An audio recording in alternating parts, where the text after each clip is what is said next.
Yes, I'm going to start talking about potatoes. Really love potatoes here in Estonia? Yeah, sure. I eat a lot of potatoes as well, and my children, they love these potato wedges. I have to peel a lot of potatoes. And you know, in the beginning, until 1957, you had to use a peeling knife. And the peeling knife, okay, it's decent, you can peel it. My grandmother, she's 96 years old today, she still uses a peeling knife. She doesn't like that new stuff from 1957. But you know what? I have to brag. I have a company, really great company, working with user experience. And we created a tool together with the chefs and the kitchen boys that peel potatoes. This is cheap. It's really durable, and it makes really nice peels. And actually, I thought I had a potato with me. Would anybody have a potato? Oh, great. Oh, thank you. Thank you. Oh, yeah. Oh, fantastic. Thank you. Oh, that's good. I'm a bit surprised, but I'm happy because it helps me to demonstrate how it works. Using the regular peeling knife, you get pretty thick peels like this. And it takes quite a while to peel. But this new tool we built together with the users, it's so quick. I'm not going to clean this up. I'm sorry. So it's really quick. So this is a tool we think will really work in the kitchen. Stop. What? Sorry, I need to take that away. What? Your management wants you to use this. This? Yeah, good luck. The hammer. But do you really think this has the same? Is it as good? It's pretty hard to peel a potato with a hammer, to be honest. I don't know if this was the right decision. Yeah, we could have mashed potatoes. And you think, what's he getting at with this potato story? He's going to keep on forever, this potato story. But to me, using a peeler, that's UX focus. That's a user experience focus. Very often it happens that somebody says, well, this has roughly the same function, because we're looking at functions. Because usability and the user experience, that's like second hand. If we may have some money, we might be able to use it.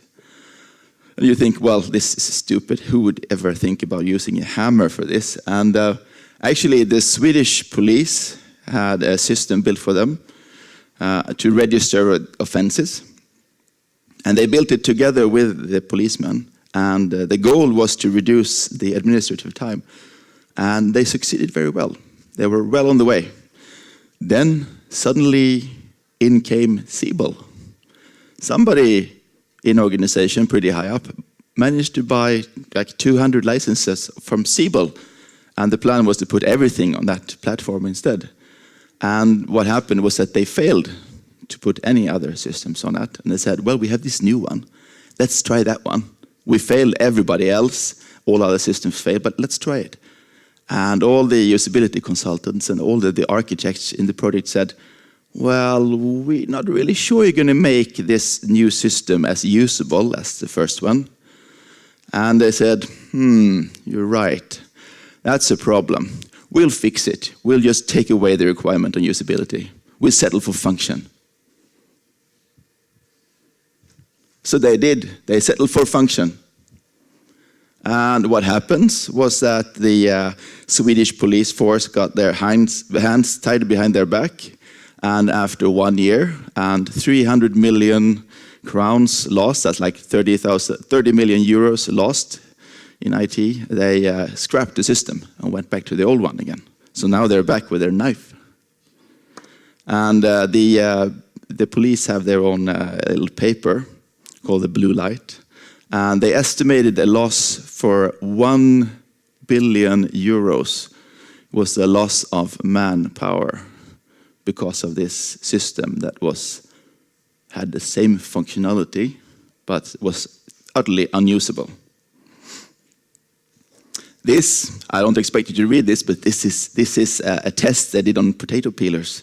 And Jonas, we call our furniture and all our cutlery has names. So this is Jonas. It's actually true. This is Jonas from 1957, original design. He comes pretty far down here, but still, you don't see the hammer anywhere on this.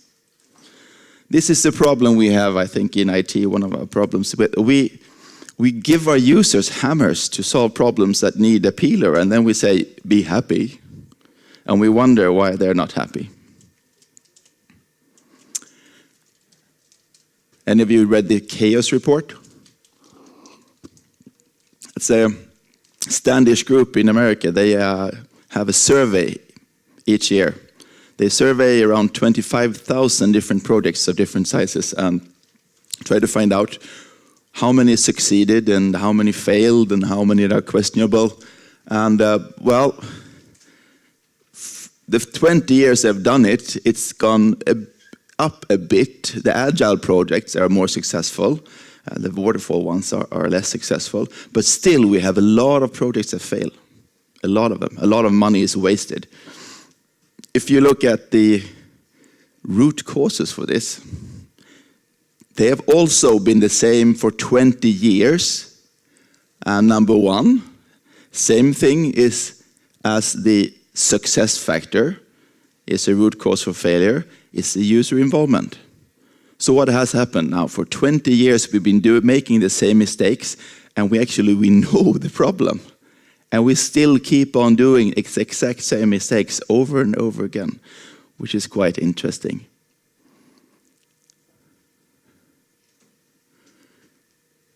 This is a picture from an office in Sweden.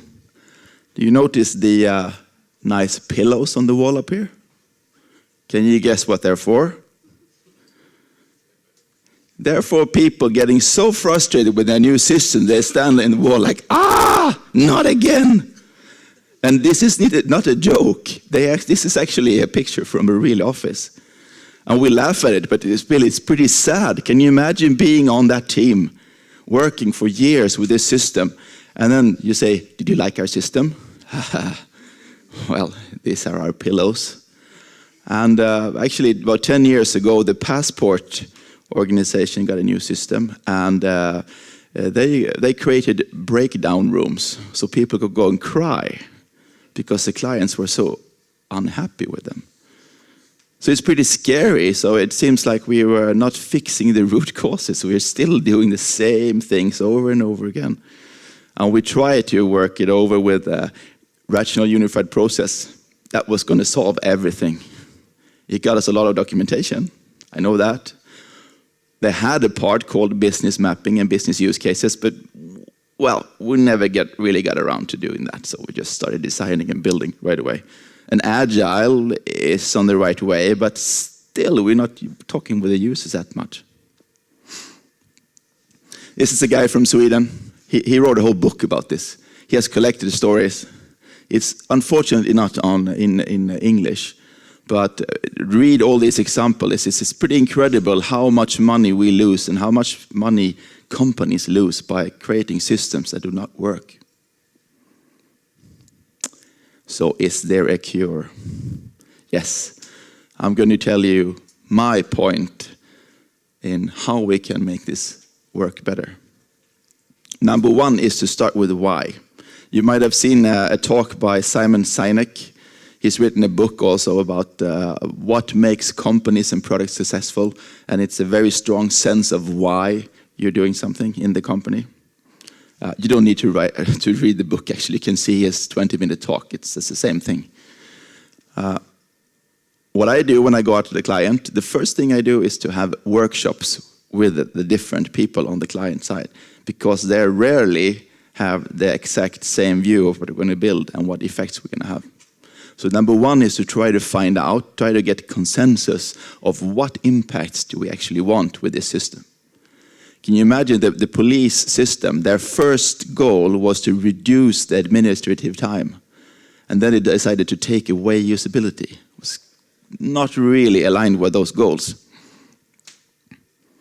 I work a lot with e-commerce nowadays, and this is one of the goals. Usually e-commerce is pretty simple. They want to sell more, and they want to sell more on the web. And they want to increase the number that likes their website. And this all goes together, because it's a really tough market out there. If you have a website where people can't find your stuff, and they can't buy it, then they will leave for some other site. We don't care what the company we buy from. We just want the cheapest or fastest or easiest. So these are the effect goals. Next, we have to understand that how can we reach these effect goals? Well, it's through the users, because all the effects are done by the people using the system. So I have to find out what are my users? What do they want? What do they need? What are their pains? What can we do to make the users love this system? I do a lot of interviews. I learn a lot of information doing interviews. For example, when I interviewed electricians that were going to buy parts on the web, they buy like sockets and install and light switches and stuff, and we asked them, well, how do you buy stuff? Well, I say, well, okay, this is like a day-to-day business. So we visit the client one day and we calculate how many different sockets and how many light switches we have, and then we order them, and then we pick them up the same day we install them. And also, when we pick them up, they give us breakfast. And the company you're working for, they have the worst breakfast. Interesting. So we get information that's not directly connected to our system, but it affects a lot on how much people will buy in your web shop. Because if they get a really good breakfast, they will also meet all their colleagues that work in different places, and they will get their things in a bag. So interviewing people will get you like the whole picture. I mean, the user experience is not only a system. User experience is the whole experience they have from beginning to end. You can also do observation. Observation will show you things that people forget to tell you about. You will have this thing called serendipity. You will find other things that you didn't think of asking or they didn't think of telling you. Because when you interview people, a lot of things are so common for them. Those patterns they work. They're so common, so they kind of forget to tell you. Oh yeah, well that's everybody knows that, they say.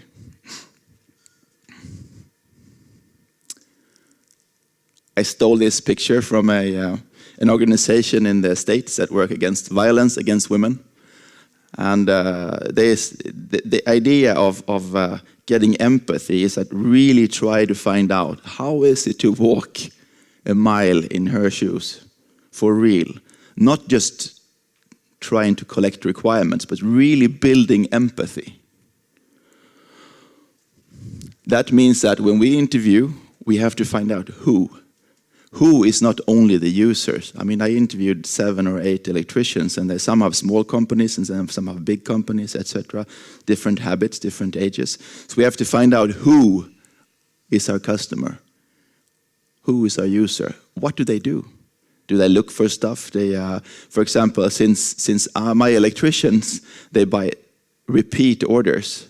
Okay, there's no way to have an easy way to have your favorites put down.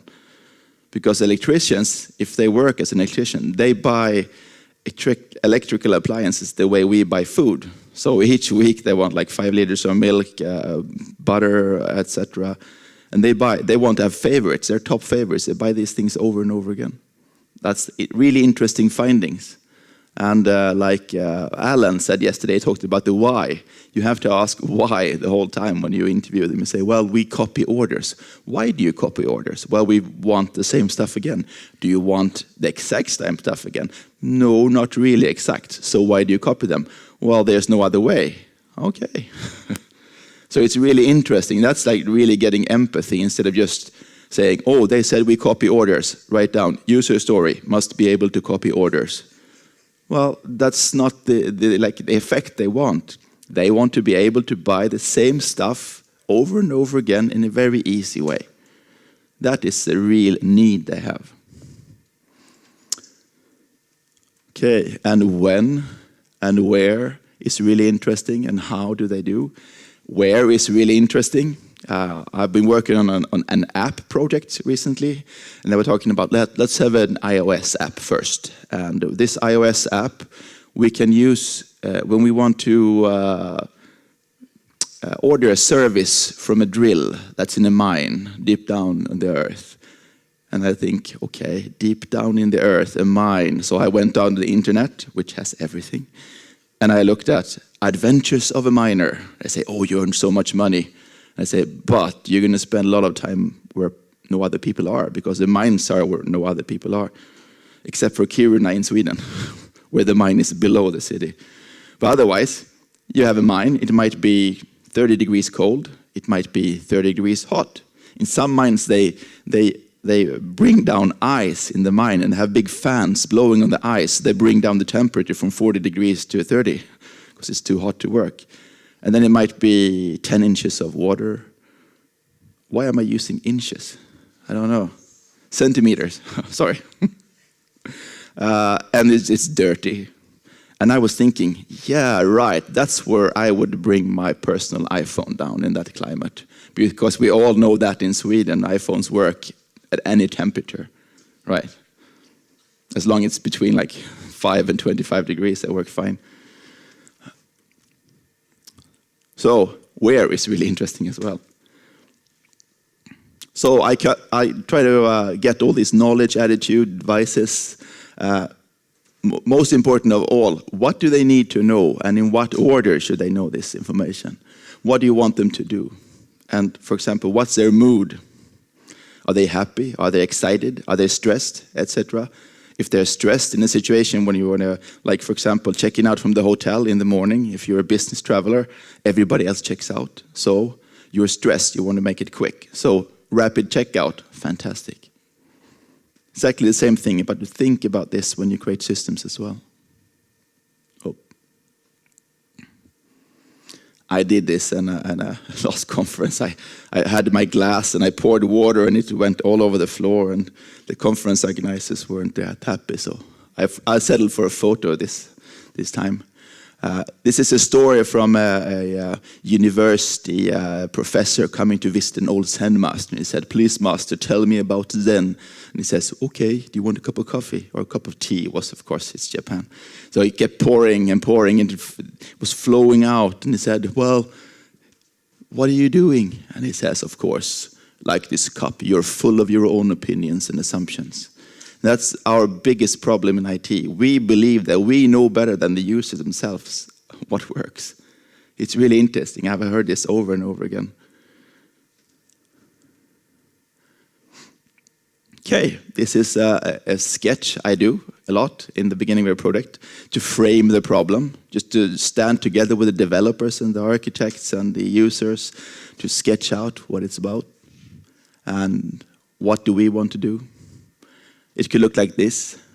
This is a really quick sketch of a writer that has published a report that he sends in to a chief editor, that then sends it to an associate editor, that sends it to reviewers, and then they review and get back information, and if it's accepted, they send my information back. And when I drew this was a project that had been going on for 2 years. And I got in there as a tester, and you said, hey, you're a tester, you're so good, can't you just fix this? And I started drawing this, and that was the first time the developers actually understood what this system was about, which is pretty scary. This is another workshop. This is a workshop with a lot of guest profession. Doctor, of course, nurse, pharmaceut, etc. We had a project where to find out how can we show information about prescriptions for patients in different parts, like when they call alarm, when they call 112, when they go in the ambulance, when they come to the emergency intake, etc. So in 2.5 days, we got it mapped out exactly what they needed to know, and it was quite easy, to be honest. Because in the healthcare in Sweden, they say it's so hard. Everybody has their own ideas of what information to know, so we just don't bring them in. We let IT take care of it, and then they're surprised when it doesn't work that well. User journeys is a big part of of my modeling techniques nowadays, to see what is the user journey from the beginning to the end for the web shop. What you do is you have your steps and you try to find out, well, interesting, what do I need to know? How do I log in? And then suddenly you find out, okay, is it a company login or a personal login if you have a business-to-business web shop? So you find out what do they need to know, what do they need to do, what device are they using, and this is going to be direct input for the design. The design said, okay, this information you need to know in this order, so you have your flows, your scenarios. This is the way you should do it. I mean, I've been in testing for 20 years. A lot of the time when I do my scenario testing, sometimes acceptance testing, you find out that, well, we can't really finish our tasks because it doesn't really go together, because we had developers here and there and they built their stuff, but it doesn't hold together, the whole flow. So this is what you should start doing. User journeys might be called customer journeys or user story mapping as well. This is my friend Jens. He was one of the guys that installed all the stuff in my apartment, or my villa actually, and it was really fun. It's really fun to interview people, and by taking away all your assumptions and actually just listening, you can learn so much. This guy, he's really talkative, so after like 1.5 hours, I had to stop him. But it's not that hard to interview people. If you really listen and you're interested in their job and their daily, what they do, etc., they love to tell you. So listening can help you get friends as well. There was a guy called Dale Carnegie. He wrote a whole book about how to win friends and influence people. It's called one of those famous management things. And basically what it says, listen. Listen and appreciate the one you're talking to, and they will love you. You just have to listen. That's good. And to have empathy. Empathy is really, really important, to really feel empathy. I'm really empathetic, to be honest, and humble. Probably the most humble guy this year today. But you can be number 2.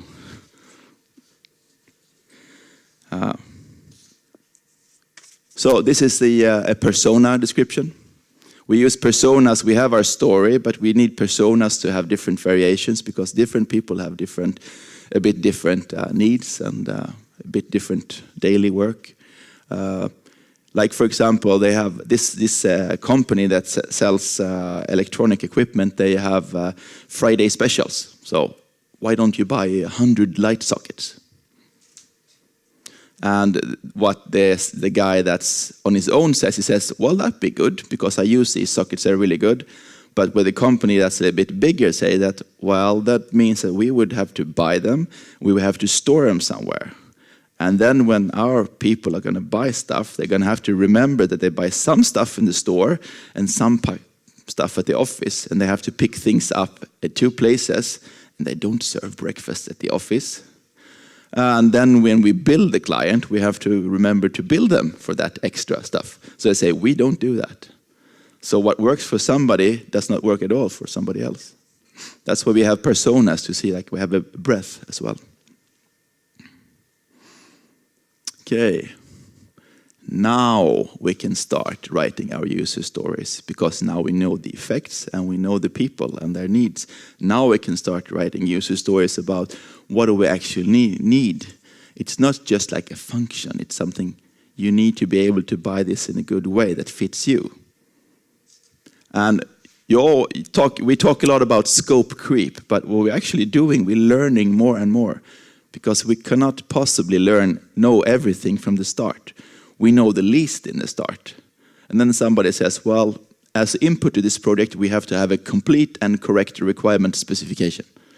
Okay, so that's one of our biggest problems. We don't know what we need. So the way of working, agile way of working, when it works, is that you actually evaluate continuously all the time to see, did this really work? Are we on the right track?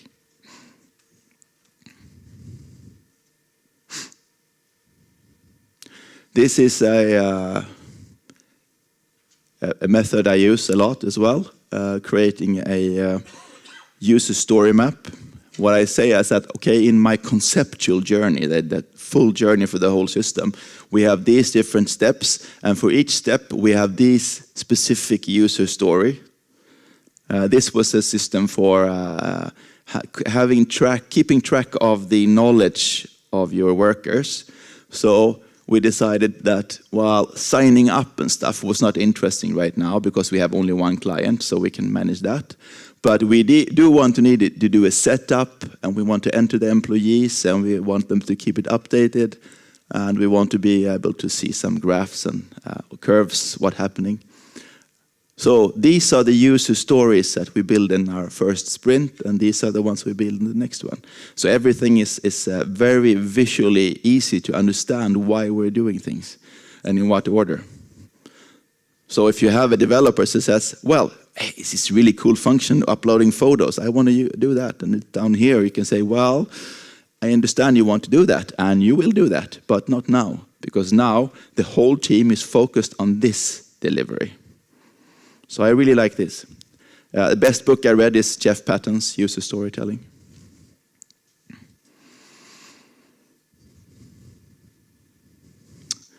Okay, working with user stories, also interesting. This is a possible discussion you could have together with your team. The user story is when I shop, I want to have a list of favorites to make it really easy to select the stuff I buy very often.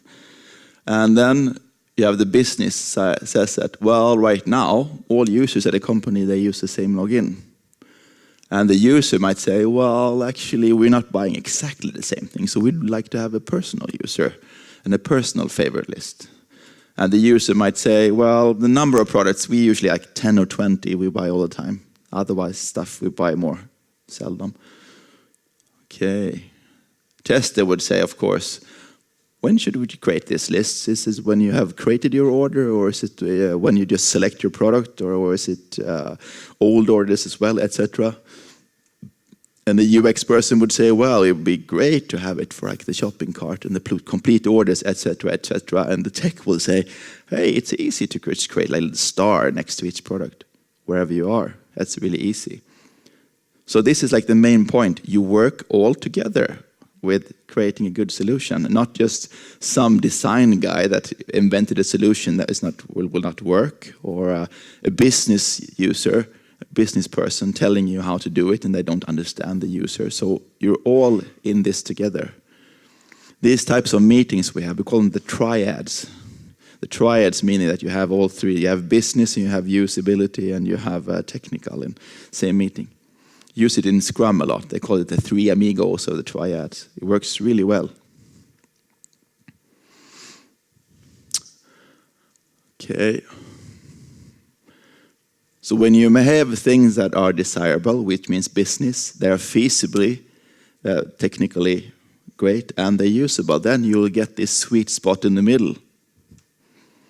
That's where great design resides. Most projects, to be honest, we forget about the user side. So we make things that are the business says we should do, and they're technical feasible, because usually there are technical people on a technical project. And there's always somebody with money. But forget about the user. I worked on a project, a pretty small project. We had a guy coming telling us, this is a really important thing. You need to build this stuff, and it has to be ready in 4 months. And we are going to cherry pick the best developers. And we're going to pick some really good testers as well. And then going to work really hard. So we worked for 4 months, and we got it to work. Perfect. It was really great. And then we went to present it for the users, and they said, well, so this is our new system. Yeah, the one you said you needed. Okay. So this was a system to present the results from surveys, survey system. So I said, well, you can look at the survey, and you can actually flip between the pages, and you can see what everybody answered one-on-one, and you can actually change as well. And I said, well, you know, if we get 10,000 surveys in, we don't want to have a list of 10,000 surveys. We want to have a list of the 200 surveys that we possibly think are wrong, and then we work with them. okay, that's not in this release. Was that the most important thing? Yes, that's the most important thing. And then actually we contact the customer. Okay, well, there are no contact information in this system. Well, what do you do then? Well, then we ask them to change. You ask them to change? Oh yes, because if they change later, then they have the later version and they're going to overwrite whatever we changed. And besides, we can't change it because it's statistics, it's official statistics. We can't change it. Okay, that was really hard to create technically, to change that, all the versions. Okay, and then we take a note to say that we spoke with them and this was decided. Okay, notes. So we created something that was great, but it was totally unusable. It was just crap because we had some business person that said, we've heard that they need a new review system and this is how it should work. But we never bothered talking to the users. The actual users were left out. So we had to throw it away. We have to start rebuilding it. Then we did some really nice UX research, so we got a system that actually worked the way they wanted. But this first one, we just forgot the usability. This is the Swedish police I talked about. They managed to get a system that's outside all of these circles. Because it was impossible to run on their architecture. It was totally unusable.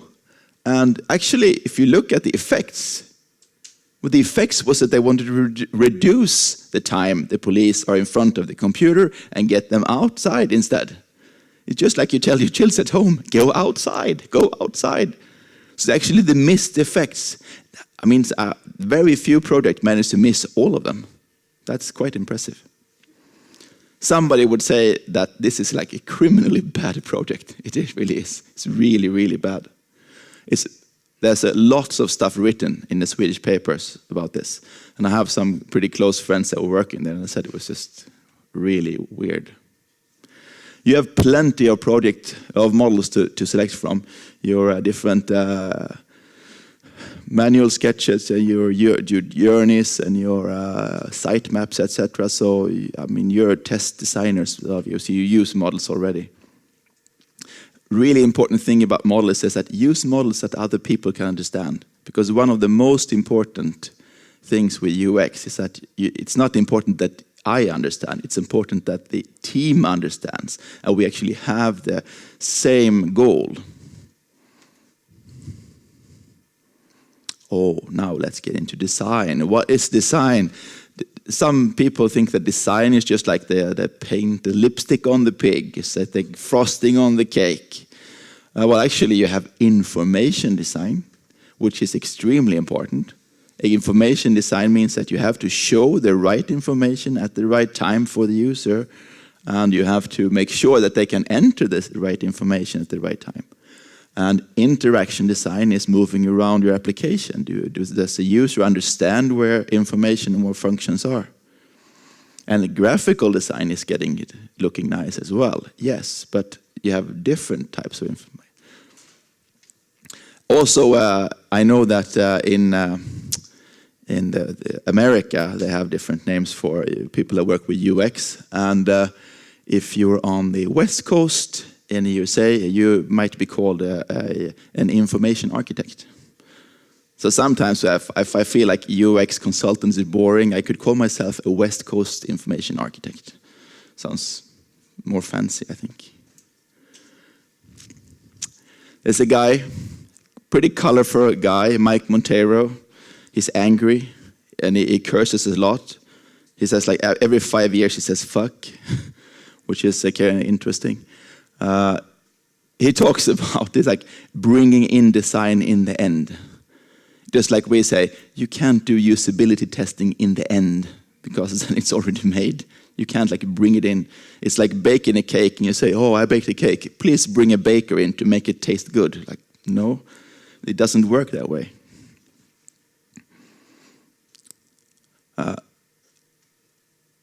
The best way of getting good ideas is to have many ideas. I can't remember who said that, Linus Pauling or somebody. So in the start of designing, we do a lot of sketches, just quick sketches, 1 minute sketches, 6 minute sketches, and then we find out, good ideas, and when we find out the good ideas, we can elaborate on them. This is actually my whole team from the hospital world. They created a first page. They thought that this would be great for us on big pages. It was really, really fun. There's a lot of discussion as well in the UX community. Some designers want to create all the stuff themselves. And if you read about the lean startup, that they say that everybody in the team should be designing. Everybody should be sketching. So it's fun. So it is a process. You do a lot of cheap stuff, and then when you do your prototypes that are more expensive, and then finally, when you say have something you think will actually work, you can start coding it. Apple has a method called 10 to 3 to 1. That means that for every function they build, they ask their designers to come up with 10 good ideas. And they take these 10 good ideas and they have to try to sell them in for the rest of the team, and they will pick the 3 best ones. And they take these 3, and of these 3, they make one final function. I won't say that I like everything with Apple, but they do have a very solid process. And I would say that most of us, we can't try 10 different versions of a function. That's impossible. But the idea of making sketches first and then narrowing it down to something good. I think Ernest Hemingway is claimed to have said that the first draft of anything is shit. So first idea you get is probably not the best one. Final step, when you have your design, you must evaluate your design. Usability testing is a fantastic way of doing that. I know that when I work with testing late in the project, I come up with things I think this is really hard to use, and I try to talk the team into changing it. And I say, well, what do you know? You're just a tester. You're not the designer. You won't work with requirements. You're not the user. And actually, they're right. I think I know the best, but I'm not the user. You are not your own user. And what happens when you bring in real users is that you take a number of users, 3, for example, you let them sit for an hour, and you let them do tasks that you have actually decided that you were going to do. So if you work with a web shop, let them find different things, let them put them in a basket, let them register as a bonus member, etc. And then you observe what they're doing, and you also ask them to think aloud. Tell me aloud what you are actually trying to accomplish now. And I can tell you, after 3 sessions for 1 hour each, you get so much interesting information. You often nail down the hardest things. They are the biggest problems. And the good thing with this is that you're not saying, I think this is bad. You say, we have run some usability tests with real users. These are the problems they had. These are the things that are stopping us from reaching our goals. And then nobody says we shouldn't fix it. They say, how can we make this better? Because everybody are proud of what they're doing. So I feel that the tension between testers and developers really loosen up when you do usability testing. This is the Kinetic Model. If you listen to our friend here, Sami, talking yesterday about the Kinetic Model, the problem we have a lot is that we try to solve problems that we think are simple or complicated with our structured methods, but we're really down here, complex and chaos, and we need to use other methods to solve these problems. We cannot use simple things. I mean, if you talk about these best practices, some people hate best practices. There are no best practices. There are only good practices in context, etc. Yeah, you heard it. For some really easy problems, there might be some really easy ways of solving it. But we are always in here, chaotic and complex. And there are totally different methods for solving these types of problems, because we have to probe, we have to review, we have to look again and again. Because we have wicked problems that are incompletely described. We don't know the full problem description from the beginning. You don't know what the requirements we will have in the end. We only know one thing. Change is constant, right? Somebody else said that before me as well. A lot of said that. We have a problem with the lack of a common view, and all this modeling we do is to create a common view, so it's much easier to solve the problem. You have many possible solutions, always. You can have plenty of different solutions that are not equally good. You find out which one is the best by trying over and over again, and you get feedback. And we don't know when we're done. When are we done? We always have more things to do than we have time and money for. That's why our general way of thinking should be like this. Gather a lot of information, analyze it, and then visualize it, and then show it. Hey, we interpreted what you said like this. Are we on the right track? This is like constant feedback. This is what we're supposed to work with when we work with Agile. Constant feedback on our demos, but we just do a demo that to be honest, like demo, it's like, hey, we did this stuff, not everything works, but do you like it? Instead, we should do also let the users try it themselves and usability testing. Every time we have some new design, do some usability testing. Spend half a day running with 3 people and then half a day to analyze and write suggestions on what to fix. It's worth so much. And this is then called design thinking. This is the complete process. We start with building empathy. Empathy means understanding users and understanding business. What are the effects and how do people work today? Our definition is that we analyze and we model and we try to create models that are easy for everybody to understand. And then ideation is creating lots of ideas of how we could solve this. And then we evaluate them to see if they're good.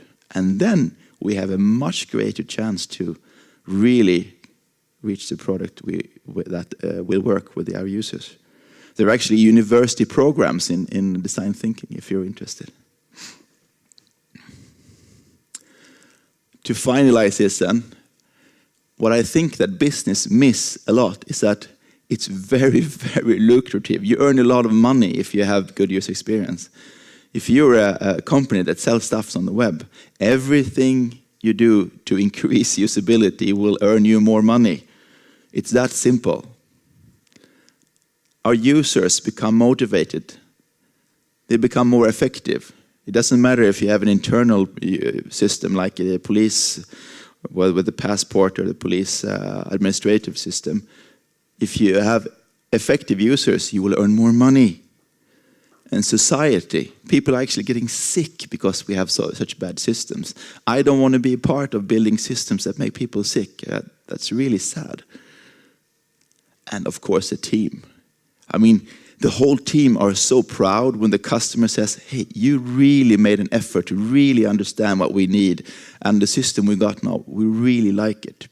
Because there are no surprises. They were there the whole process through. What can I say? This is my new motto. It started out as a joke, as a front page of a new book. But I'm serious. If you have a company and you're not looking at the user experience, there's a great risk your company will actually die. It will go out of business because your users will use somebody else's system instead. Thank you. And now it's time for questions.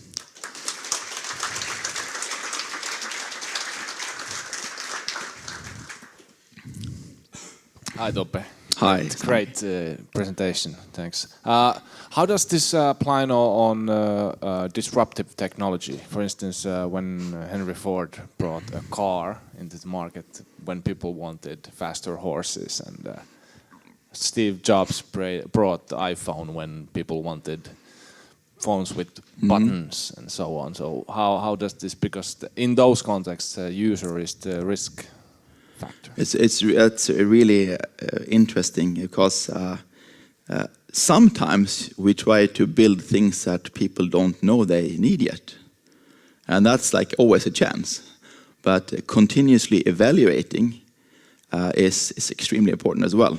If we take Airbnb, for example, that's really famous now. The first version of that program was crappy. It didn't work at all.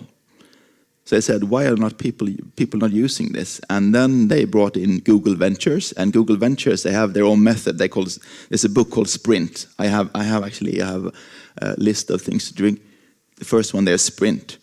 What they do is that they take people and put them in the room for 5 days, and they try to find out how can we possibly solve this problem with this new disruptive technology. And they try to evaluate it with real users. And it's so much quicker when you evaluate. You have short cycles. Cool, thanks.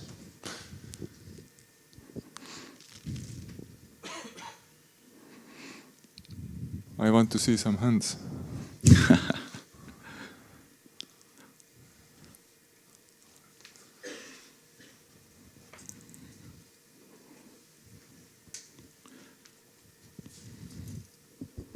Thank you for the presentation. Really interesting stuff. What I wanted to ask you about was, can you elaborate more about the process of the design? Like you said that you're a tester, but you mostly talked about designing the user stories and speaking with the customers and so on, and speaking with the users. So how does it work? Like, do you design the system yourself, or do you do it with your whole team? Or who are the participants in doing the design? Who are the ones doing the testing and so on? Okay, good question. I've worked as a tester for 20 years, and the last maybe 7 or 8 years I've been going more into user experience work. And usually when I work in a project like that, I am responsible for the workshops and the interviews and the user stories, and sometimes also for the interaction design. And usually I'm not responsible for the testing then. I've done that in a couple of projects, and I find it's really, really hard to do both the test design and the testing. I think it's like when you say developers shouldn't always test their own code the whole way. I don't really want to break my own design. But the good thing about the testing part, usability testing, is that I'm not that vain. So if I create some kind of design and in usability tests that I can manage, that I find out that it doesn't work, it doesn't matter that much to me. But you have to take care of your ego, so you don't feel it doesn't feel personal. Thank you. And second question, like you showed the picture of the offices in Sweden which have the pillows on the wall. Yeah. Do you know that people actually use those pillows? Like they go to the wall and bang their head against them? I think that it might have been a very strong signal to their management that something is really, really wrong when people put them up there. So I think that, I don't know if they do it on a daily basis, but unfortunately you can't read Jonas' book about this bloody stupid system, but there are so many stories about really bad experiences. People are getting sick and crying and just breaking down and quitting their jobs, and all these sources are from newspapers, so pretty respected ones as well, so not Fox News. We have time for one additional question. Up front. Oh, okay. I will ask a little bit different perspective. Sometimes the business thinks they know the best what the customer wants. How to make them convinced that you have to go out and actually interview and do kind of these activities. That's more for the bigger institutions that create products for the customers. And the other thing is, I'm talking about financial institutions. So you have the app, the customer don't have any other options than to use your app. So how to make that business convinced that you have to go and check with them? Yeah. I think it's a good question, because I still have to fight a lot for this. I have to, just like when I started testing a long time ago, you had to like tell, why do we need testing? I've been asked, do you really need to test all the applications we have here? Because they had like 60 developers and 2 testers, and I was one of them. And I said, well, it depends. Does it matter if you have serious bugs and problems in production? Oh, yeah. Well, then you should probably consider testing them. And I would say the same goes for this. I try to do what I call the Guerrilla Ux. I try to get at least 5, 6, 7 interviews. And when I do these interviews, I make sure that I take really good logs and I say, these are some of the ways people work and these are your business opportunities. So you show the business, hey, you can sell more. You can earn more money if we do it this way. So you have to like convince them, and since you're working with real users, you get data that's actually accepted in another way. It's not only my thoughts, it's actually, this is what we observed, this is what happened when we did testing. So it's easier that way, but you still have to fight for it. I think part of that is because they think that UX is the same as design, is the same as graphical design, so it's just like the pink on top. But it's not, so we have to fight. I'm going to show them this picture and say, you decide, it's your call. Do you want to stay in business or do you want to die? Thank you. And now it's time to finish.